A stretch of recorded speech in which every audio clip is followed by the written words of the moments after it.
Welcome to the Game Sense Football Podcast. My name is Ewan, and with me is Nas. Hello. In today's episode, we will attempt to answer some burning questions from our listeners. And it's a mixed bag. This ranges from VAR to Premier League miracle to a zombie apocalypse. So stay tuned. Yes.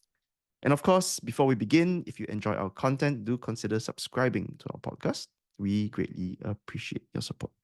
And remember to also check us out on Instagram at GameSenseFootball. So Nas, last episode, we spoke about some of your least desired birthday gifts. Okay. So what I want to know today is, what are some of your favorite ones? Oh, I thought you were going to ask me for more bad ones. You could say it as well. I'm curious. There was once in university, my then girlfriend, not my wife now, but my girlfriend at the time. Yep. She kept on asking me about PlayStations, and I really wanted a PlayStation. I think it was PS3 at the time, I guess. And my birthday was coming, and my friends around me kept asking about PlayStations, and then I was like, "Oh, I'm getting a PS for my birthday! Awesome!" She got me a bangle from Tiffany's. Huh?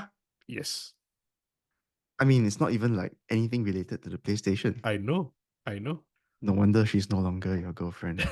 One of many reasons, yes. But in terms of good presents, the last few years I actually haven't got that many presents. Basically, my wife and I we don't do birthday presents, but she always makes a point to get me my favorite chocolate cake on my birthday, which I always appreciate, and that makes me very happy. This is the second time you're mentioning chocolate cake in one of our episodes, yeah? Yep. So you good, know what to get me. Good. You must love chocolate cake. One specific chocolate cake. One specific one. Which one? Chocolate indulgence from Secret Recipe. Okay, I'll be sure to ask you a lot about it before I give you something. And then, and then give me a see. piece of jewelry. It's creepy for me to give you jewelry, but okay. Today, we will talk about a list of questions that some of our listeners have sent in, who have kindly sent in. So without these questions, we would have no episode, right, Nas? Correct, yes. And let's just get started on the first question. Yep. We are going to check out the recent appointment. England's new manager is going to be Thomas Tuchel. Thomas Tuchel. And what do we think about his appointment? John had actually asked who we think would be the next England manager, and Tuchel got appointed before we could answer this. In a way, I think it was a bit surprising that Tuchel got appointed, but I think he might do well.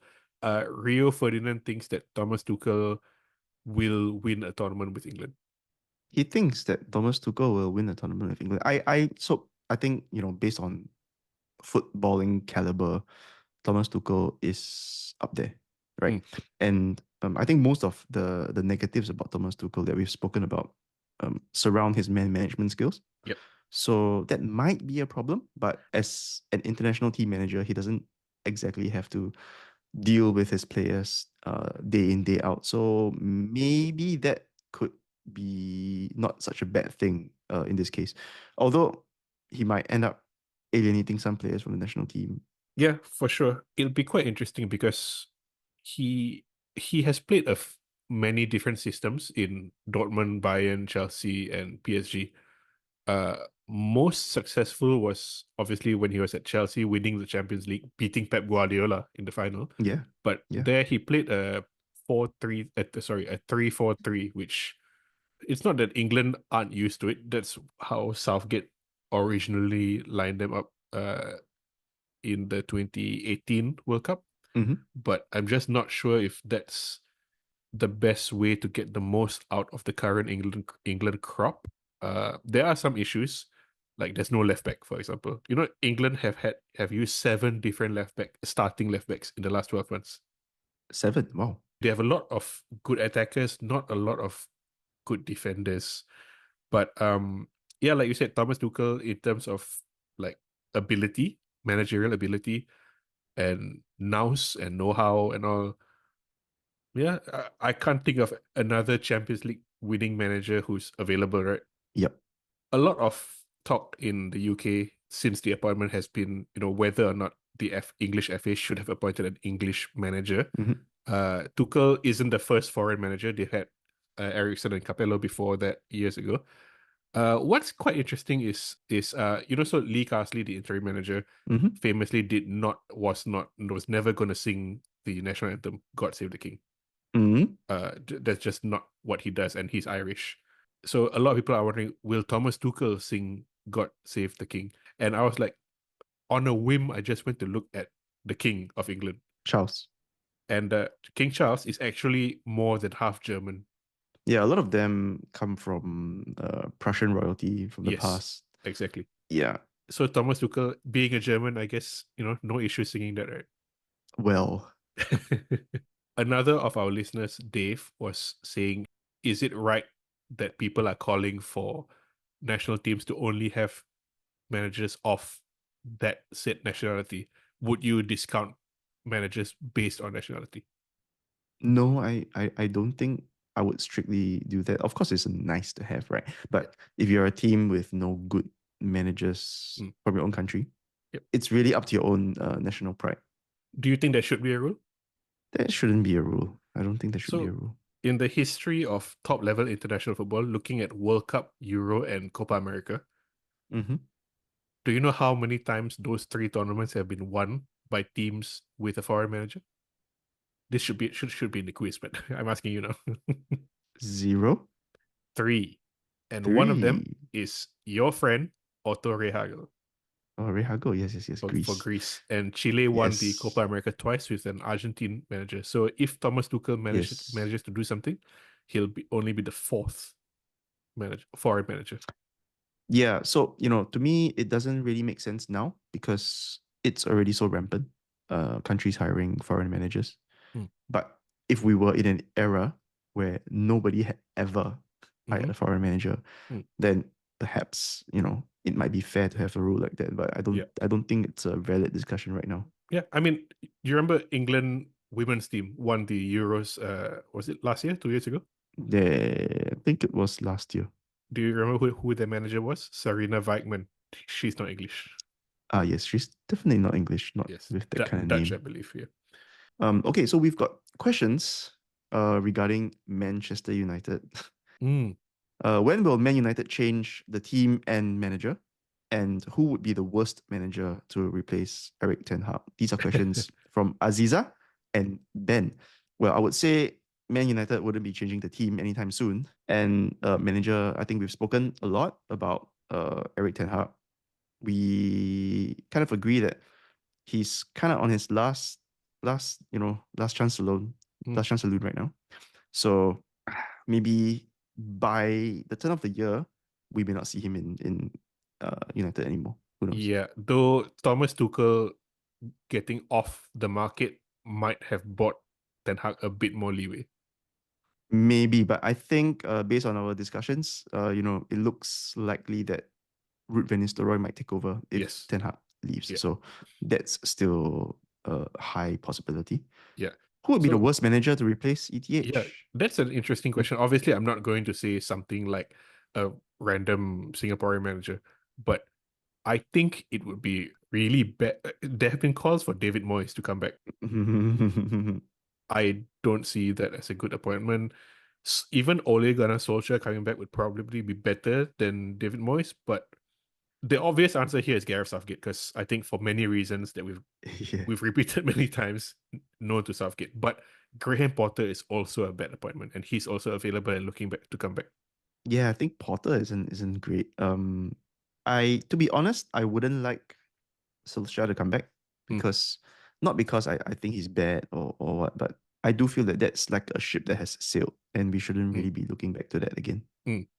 Okay, right. So Saj Mhm. also submitted a question. Thank you, Yes, Saj. Are there better versions of VAR in other sports that can be adopted? yes. Loyal listener such asking about everybody's favorite subject, VAR, video assistant referee. Uh, Having worked with a company that literally was selling and setting up and training VAR and the VAR officials for various leagues, Mhm. the system from a technical standpoint, there's nothing actually wrong with it. It works. The issue Yep. is when different leagues and associations and federations have convoluted ways of implementing it. So the first thing is competitions and the administrators, sorry, should come up with better ways of implementing the technology, because the technology works to a large degree. There are a lot of caveats to it, but all things being equal, it works. However, I have always been of the opinion that it should be like tennis with Hawkeye, where each team is given a Mm-hmm. number of like challenges which they can call. So if you don't like a decision, you can ask the referee to look at the monitor and see what he thinks. And maybe it's like you have 3 calls per match. You can only use a maximum of 2 per half. And only the captain Mm-hmm. can make the call. Yeah, I think that's similar to the challenge system or whatever Mm, you call it with NFL. mm, So basically, they can make 2 challenges. mhm. They can challenge a decision Yep, twice per game. yep. And if both times are successful, they actually get a third. Ah, okay. Yeah, that will Yep. work. So Yeah, it's yeah, pretty dynamic and interesting. yeah. Yeah. And they're also not allowed to use the challenge in the final 2 minutes of each half. Ah, so no time So, wasting. That, not yeah, as a time wasting tactic. yeah, yeah. Exactly. That's Yep. good. Yeah. I also like it where I like how in rugby the Mm-hmm. referee has to vocalize his decision making to the crowd over the PA system, so everybody knows what's happening. Ah, okay. Yeah, That's interesting as well. I mean, it's part of the accountability. yeah. And again, Yeah. like sometimes in certain competitions, in certain stadiums, the fans there don't know what is happening with VAR, so this would help. Mm. Yeah, yeah. That's for sure. Especially given, like there's usually a big pause in the play Yeah, during definitely. that period. Yeah. Yep. Great. Good question, Sach. Thank you for that. Mm. Okay. Next question that we have is from Liz. Hmm. Thank you, Liz. Which footballer has the best celebration? Oh, Oh. great question. Great question. Yeah, plenty of iconic celebrations Yeah, over the so for years. this, I think there are 3 categories of celebration. There's footballers with iconic celebrations. There are like with iconic trademark repeatable celebrations. Mm-hmm. There are iconic celebrations which don't happen all the time, but you sort of attribute to one particular player in one particular moment. Yeah. And there are also standard celebrations which are nonetheless a good celebration, like a knee I, slide, which a lot of players do, right? I think it's iconic by virtue of the fact that it's, so consistently used. Yeah, yeah. So, Yeah. I don't think that any of those categories is better than any other, but I'll list some which I like.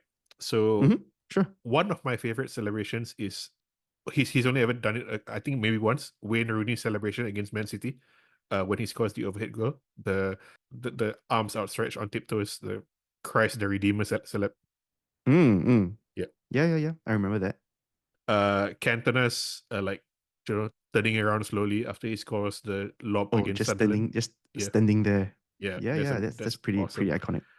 Even though Cantona's that suited Cantona's personality, he didn't always celebrate like that. Most times he had a quite normal fist pump jumping celeb. Yep, yep.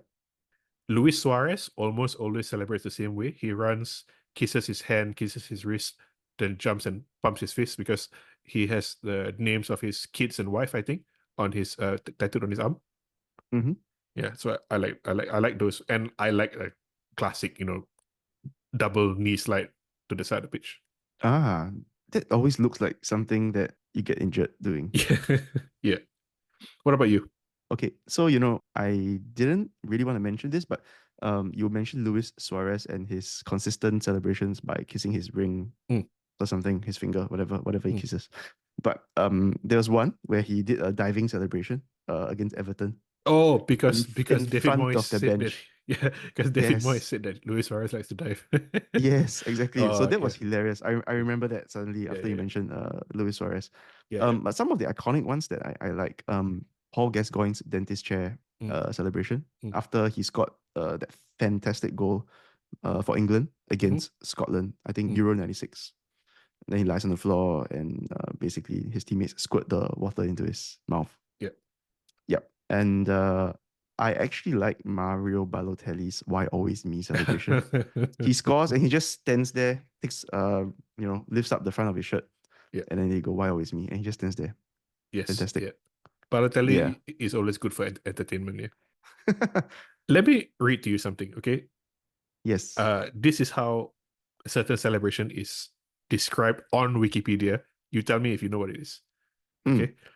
The scorer jumping and spinning simultaneously with both arms pointing upwards and landing with a firm stance with both arms pointing down. Sue. Correct. Commonly known as the Sioux, has its own Wikipedia page. Wow. Cristiano Anyway, Ronaldo's. But I mean that's iconic, that's for sure. yeah, But I wouldn't list that as one of my favorites. yeah, yeah. Um, so I've got a few more.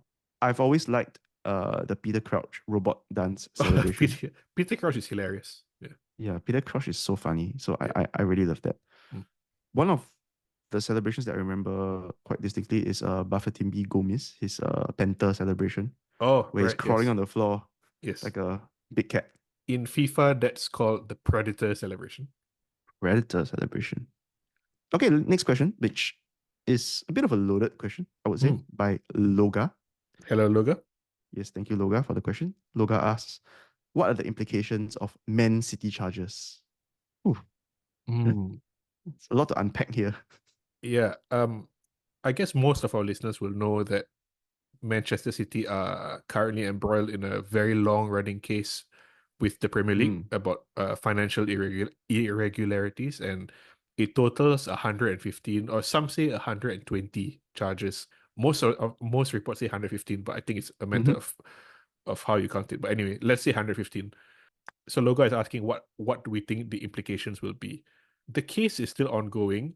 It's hard to say, I think, what might happen, but it's worth noting that in like the mandate or the agreement that all Premier League clubs sign with the Premier League, that the Premier League has authority to basically hand down almost any punishment, including expulsion to the league, from the league, sorry. Yes, yes, correct. And that might sound serious, but if we take a look at the two clubs who have been punished for PSR violations, Everton with one violation got a Yeah. 10-point reduction. Yes. Deduction rather. Yeah, Yeah. which is like wow. Yeah. And Forest with Mhm. they basically crossed the deadline to balance the books. Yeah. And it was a bit harsh because they had an ongoing transfer that was about to be completed, Yeah. but just didn't get completed by the deadline. Mm. And they were also punished. They had a 4-point Yes. deduction. So Yeah. if you take a look at that comparison with City's 115 charges, Hmm. and it also has to be noted that there's no suggestion that Everton or Forest were willfully dishonest or deceitful. In fact, they were both very, very, very cooperative with the Premier League, which is why they were so unhappy that they got sanctioned like that. Yes, exactly. And Yeah. the thing is, Manchester City, on the other hand, they are being charged for, among other things, but basically to failing to give a true and fair view of the club's Mm. finances Yeah. and failing And to disclose certain yeah, details. they've gone out their way to make it difficult for the Premier League investigators. There was once a couple of years ago when they were asked to provide some records. They literally printed out every single email from the admin office for the last 5 years and gave it in hard copy to the Premier League. Yeah. So, they are making things difficult. They have shown that they are potentially being dishonest. Mm. So the implications could be huge Yeah. for City.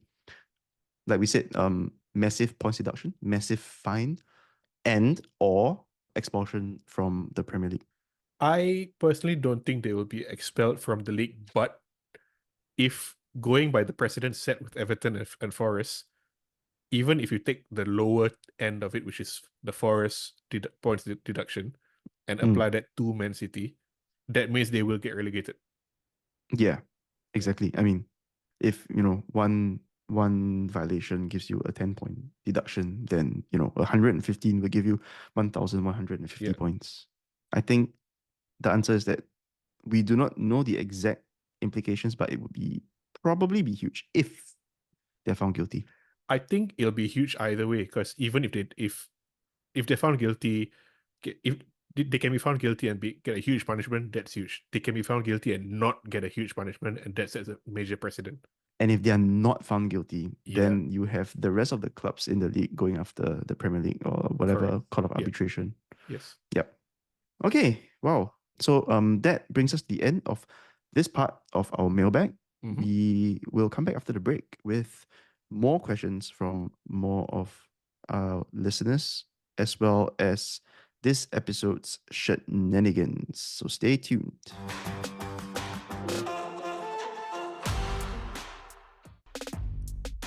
Welcome back to our second half of the episode. And right now, it's time for shenanigans. Shenanigans. Okay, episode 35. Again, I'm not going to focus on Man United, though one particular number 35 is currently Johnny Evans. Currently, Johnny Evans. Legend Johnny Evans. Number 35, which is still a smaller number than his age. Yes, that's right. But I was looking at some other major clubs, and there are some quite interesting names. 35 for Chelsea historically we've had quite an eclectic list of players, which includes Billy Gilmore, Dominic Solanke, Giuliano Belletti, and someone we mentioned last episode, Lucas Piazon. Wow, Lucas Piazon. Okay. Yeah. Do you remember Connor Cody was at Liverpool? Connor Cody, I remember. Yeah. Yeah. He wore 35 alongside as did Stephen Warnock. Mm. Fernando Torres wore 35 for Atletico Madrid. Speaking of Liverpool. Oh, that I had no idea of. in his first stint or on his return? In 2000, 2001, so a long time ago. Yeah. Okay, when he was first there.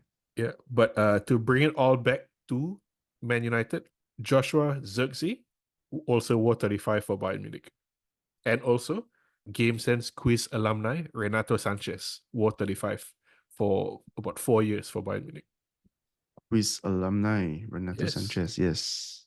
Okay. Yeah, it's a weird number 35. It's a number you don't see many stories about. A lot like Barcelona had a lot of reserve keepers wearing 35, for example. Yet you have quite a list of number 35s right there. Yep, not as good as 34 last week. Not as good. Yes. I mean, there was a good story behind it. Yeah. An unfortunate story, but something, interesting at least. So back to our fan mailbag or listener mailbag. They may not be fans. Who knows? I hope they're fans. Back to the questions now. So Daniel has a question. How are Chelsea so good this season? Is it just Cole Palmer? Remember when we thought Enzo Maresca would be sacked before the first international break? Yeah, I don't think so. Yeah. He's actually doing better. I mean, he's doing better than expected. Chelsea are doing better. Actually, I do think Daniel is right. It is just Cole Palmer, and it could be me being overly simplistic, but let's just take a look at some things, okay? Cole Palmer, player of the month, 2 months in a row now. Okay? Cole Palmer is the only player in the top 5 leagues this season with more than 5 goals and more than 5 assists. Oh, that's quite sick. Okay. Yeah.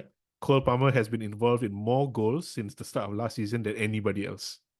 Like, he scored 4 in one half the other day and all. Without him, they'd be screwed. Yeah. I think that's the short answer, right? It really is just Cole Palmer, but the team looks happier at least this season, and that may be contributing a little bit to the positive results. But that said, they've not been playing against particularly elite teams. Yes. So they smashed Wolves. They played against Palace. They drew against Forest as well. Most recently. Bournemouth, West Ham, Brighton, some of the other teams that they've beaten. And they've only faced one big club there, which is Manchester City. And they lost. The game against Brighton played a weirdly stupid high line, which got exploited all game and they didn't change. Yep, exactly. But yeah, like Cole Palmer he does a lot of things that nobody else can do, in that he has a lot of attributes that you don't find bundled up in one player. He can score, he can create, he has the flair, creativity, vision, consistency, physicality. So much composure as well. He looks like he Yeah, just doesn't care about anything, yeah. like nothing affects him. He's like a street footballer. And it's Yeah. it's like how people described Dele Alli in his first couple of years at Spurs. Yeah, Yeah. exactly. And the thing about Cole Palmer, which is, funny, I guess, he when he gives his interviews, he doesn't seem like the brightest guy around. Yeah, I know. But on the pitch, wow, he's just so good. Yeah. So yeah, Daniel, how are Chelsea so good? It is Cole Palmer. They probably wouldn't be totally shit without Cole Palmer, but they are where they are now because of him. 100%. 100%. Yes. Next question. Liz. Hmm. Did Liz ask? Yeah, Liz asked a Yes, question earlier as well about Liz gave celebrations. two questions. She's Yes, productive. so Liz has another question right now. Hmm. Great. Which player would fare the best in a zombie apocalypse? Amazing question. Amazing question. Uh, you want to go first? Yeah, sure, Okay. sure. So I thought about two things Hmm. when you were reading this question. First thing is, obviously, who would survive Okay. the best in a zombie apocalypse? Okay. The other question is, who would do well in the zombie apocalypse, but not necessarily need to survive being a zombie? Okay. So, in the first part of the question, I would lean towards, the hard men in football, right? So Okay. you have your Vinnie Joneses, Roy Okay. Keanes, Graham Souness's, Gattuso's maybe, Hmm. or if it's a current footballer, maybe Sergio Ramos. Sergio Ramos would be good, yeah. Yeah, yeah, the more thuggish footballers, Okay. basically. Yep. Yep. Can handle Uh, hardship. exactly. In the second part of the question, who would be a really good zombie? Would Yep. probably be Suarez. That's exactly who I have. Luis Suarez. Yeah, who Luis Yes, Suarez, the only player I know who's been banned 3 times for biting players. he would thrive as a zombie. Yeah, he's already Luis got Suarez, got got practice, right? talented. Yeah. Yes. Yeah, so I had a list of hardmen as well, but I also went for someone like a Park Ji-sung with incredible stamina who can just I'll outrun the just be able to zombies. run and Yeah. run and run. Yeah, especially if the zombies are slow, right? The slow zombies, Yeah, of because course. if you ask like zombie experts if such a thing exists, there are a few kinds of zombies. There are the slow ones, the runners. That it depends on which franchise you're looking at. Okay, But which yeah, which franchise yeah, indeed. however, the other way of looking at it, I was looking at players who are good at evading the press, so can get out of tight spaces and avoid being grabbed. I see. Yeah, someone like an Well, that's a good Iniesta one. or a Frankie That's a De good Jong. one. Yeah. Rodri, perhaps. Yeah, I have Rodri as well. Yeah, but Yeah, yeah. but not with what did he injure himself with? Torn uh ACL? ACL, I think. Yeah, Yeah, so not with a torn ACL. no, not so much. Yeah, yeah, but But yeah, good it's a question. really good question. Yeah, Really good, interesting yeah. question. I think like an Adama Traore would just run through the zombies as well. And Bash. I mean, look at his Yeah, muscles, man. yeah. His legs are bigger than people's heads. Yeah. Okay, good question. Thank you, Liz. Thank you, Liz, for this question. Next one is from Danny. All right, Mm, Danny. Thank you for the question. What feature would you add to FIFA or FC 25, 24, whatever it's called right now, mm. or Football Manager? So, what Ooh. features would you add? In FC 25, the game that's out now, one thing which they famously added was the ability to intentionally foul somebody, Mm-hmm. by pulling them back or a hard tackle or something. I wish they expanded upon that so that you could also intentionally handball. Do again, this would be the third time we mentioned him, but like Luis Suarez at the World Cup Oh, right. against Ghana. Yeah. Yeah. No, that's true. Like That's true. intentional handball, red card to stop a goal. That would be awesome, hilarious. And you also maybe give your player the ability to dive and simulate a foul. That used to be in old FIFA games. Yeah, diving used to be a thing. Mm, It's no longer a thing though. yeah. I also wish that, because obviously in FIFA you can play a career mode and you could choose to be either the manager or the player. And the player career mode is quite fun, but gets quite repetitive very quickly, because if you're even halfway decent at the game, you'll be able to level up your player to be basically the best player in the world within 2 years. Mm.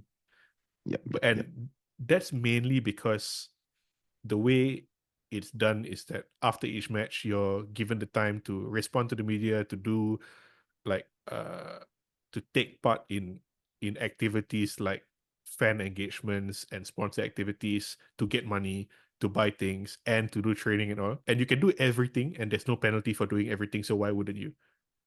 I wish there was a penalty in, like, if you spend too much time, let's say, doing the commercial stuff, you get money to buy stuff, but then you lose energy to train, stuff like that.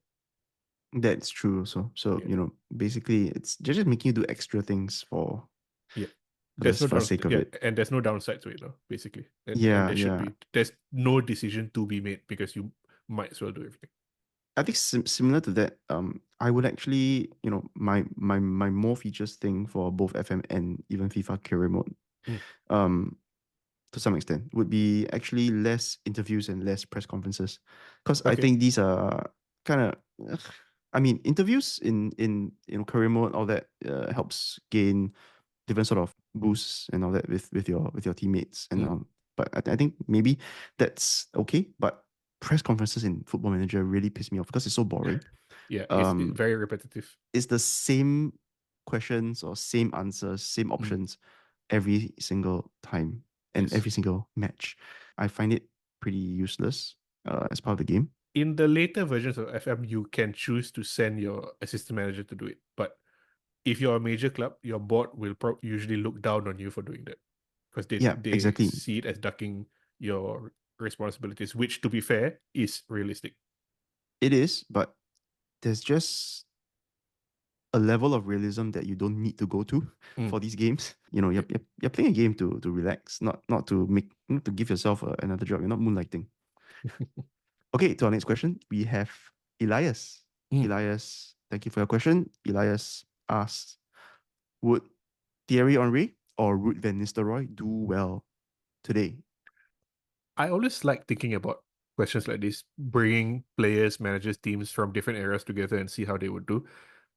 We did speak about Thierry Henry at length during our Mo Salah episode, and how we mentioned how the way he played maybe revolutionized the wide forward position. I think he'd do very well today. His position is still very, very relevant. Yeah. In fact, it would remind me of, say, an Mbappe up front. Yes. He You would. know, Yeah. even if he were a nine, he would Mm. still kind of drift left a little bit Mm-hmm. to cut in. Mm-hmm. So more of like the inside forward kind of run. Yep. That still is a very, very, very relevant position in today's game. Henry, mix of physicality and finesse, and he definitely would do well in today's game. Yep, I think no doubt about that. We both agree. Ruud van Nistelrooy, on the other hand, interesting thing is that he is a player who's known to be a fox in the box, Yep. doesn't like to get the ball outside of the Mm. penalty box.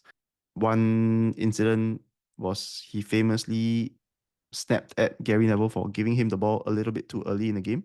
Mm-hmm. That's probably something that would work against him in today's game. I think a lot of the strikers are expected to also play a very active part in the build-up. Yes. However, However, Erling Haaland.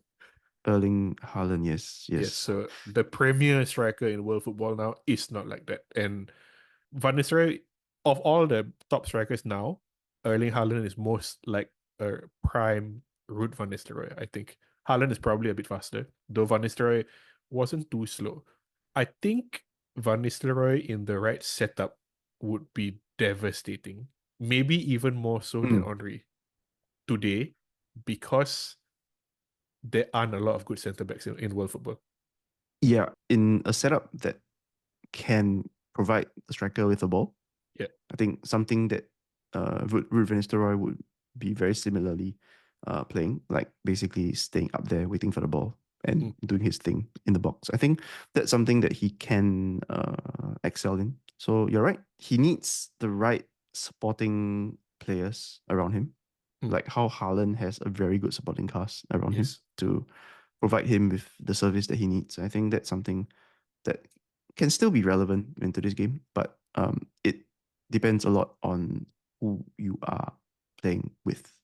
Yes, for sure. I think Van Nistelrooy, like Haaland now, like you said, requires the system to suit his needs, and then the output you get is amazing. In the modern game, Henry could slot into more systems for sure, as long as the team plays with some sort of a need of a wide attacker, either from a central position, drifting wide, or wide going center. Yep, that's for sure. All right. So next question. So many questions, right? So many questions. Greg, our friend Greg. Hello, Greg. Hello, Greg. Thanks for the question. He asks, what's the next big tactical revolution in football? Oh, easy question. So difficult. Such a difficult question. Okay. We can probably spend an entire episode debating and contemplating, speculating this one question. Yeah, yeah. We could, and we will probably not be able to give an entirely satisfactory answer. You know, if we were such technical geniuses, we would probably be in football management and not having a podcast. But we But can take a quick stab at it now, and maybe revisit it in the future once we have a better idea and more time to study, do more homework. But I think the next tactical revolution is already underway, and it's the increasing reliance and acceptance of the importance of set pieces. set pieces. Ah, For a longest time, when a team would score a lot of goals from free kicks, from corners, even from throw-ins, you would say, "Oh, this is boring, route one, primitive football." But now, teams have dedicated set piece coaches. When they don't have intricate set piece routines, you think they're backwards, right? yeah, One of the critiques of Man United, one of the many critiques of Man United, is that they haven't scored from a corner for a long time. Then you yeah. look at City, look at Liverpool, they're very good from set pieces. And I think a couple of years ago, where the top four sides in the Premier League, 20% of their goals came from set pieces. So, Wow, yeah. And if you think about it that way, that's a very, very big chunk. And that's a huge number. Yes, from yeah, just from set pieces. just for set pieces. And so I think that might be it. Yeah. Yeah, okay, interesting. We can tackle this another time. I personally don't have a good answer for this, to be honest. Do you have an answer, even if it's a bad one? Well, I think, one of the things that I was thinking about is given how fluid position senses are in football right now. So, when you're attacking, you have a type of formation, right? The positioning of your players. Hmm. And when you're defending, it's really something very different. Yes. The players actually fall back into a different positional setup. Hmm. Of course, I wonder if we could take this further and actually see teams playing more of a total football style, right? So it's really going back to where it was for the Dutch team in the 70s, where really positional sense in a way of traditional defenders being defenders, traditional midfielders being midfielders, strikers, all that. We could see a more robust rotation of positions from there.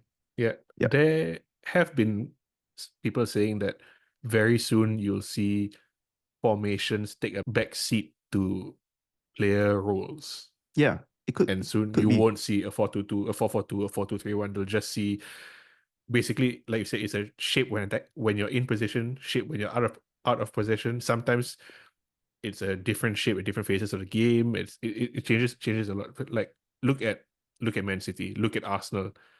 Their team shape is very, very different depending on the game state. Yep, exactly. So, that's something that's already happening now. But who knows how far it could go? Yeah. I don't know. Yeah. Yep. And I guess it's something which not every coach and team would be able to implement as well. Yeah, exactly. The biggest brains in football, they're always thinking about more efficient ways to transition, right, from one phase of the game to another, or one phase of play to another as well. So we'll see, iterations of all of these type of fluidity changes in football, Yeah. fluid changes in football happening in the years to come. Yeah. Okay, some other questions that we may not have so much time for, but are interesting nonetheless. Laura Okay. asks, which footballer is most like a cat? Thank you, Laura, for the weird question. Okay. I have an answer. Okay, go on. Earlier, I mentioned one of my favorite celebrations was by Bafetimbi Gomez. Yes. His Is it 10th that? celebration. Yeah. He's most like a cat. Big Because of cat. that. because of that. Okay. I'll go with Mesut Ozil because he's like scheming and doesn't like to run, but can move quickly if he needs to. People believe he's lazy. Yeah. Actually, I believe it's because he has no stamina. Well, maybe. His stamina is really low. Yeah. Yeah. Okay. We have another question from Elias as well as Fami. Yeah. Compare Wenger and Ferguson and compare them to Pep and Klopp. Oh, Hmm. again, we did a big Klopp episode a few months ago, and this Wenger and Ferguson, each of them probably deserve their own episode. So maybe we'll do this at a later date. Yep. I think it's a good question as well. Mm, We can look at it from various angles, right? mm. So of course, longevity wise, Wenger Ferguson can't be beat. Unbeaten, yeah. Okay. Fami has another question Mm. also. EPL 7 aside from the 2010s. Oh, Oof. that's a good one. Fami asked about a five-a-side team the other time, which we had a lot of fun doing. This is an expansion on that. Again, maybe we can do like one of those draft episodes for this. EPL 7 aside from the 2010s with only one player from each club. Yep. All right. So that I think you can expect from a later episode. Soon, We'll probably. see. We'll see. Yeah, soon. We mentioned that we haven't had a quiz for some time. I think we could do a quiz as well, Mm. or either doing this seven side thing. I think both are quite fun. Hmm. We shall see. Yep. So stay tuned to our later episodes. I think that's about it that we have for our fan questions. Yep. Right, Nas? Yep. We Yes. went through quite a bit, a lot of good questions, some insightful, some less intellectual, but fun nonetheless. Never thought about Vinnie Jones and zombies together before. No. Mm. Yep.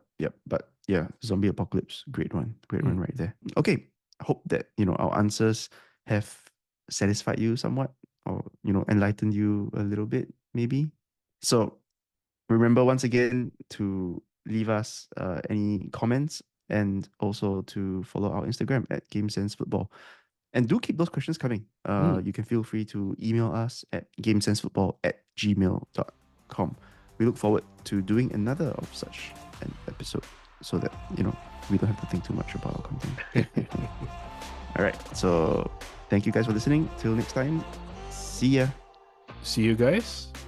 Secret recipe, if you're listening, you can sponsor this podcast. Chocolate cake.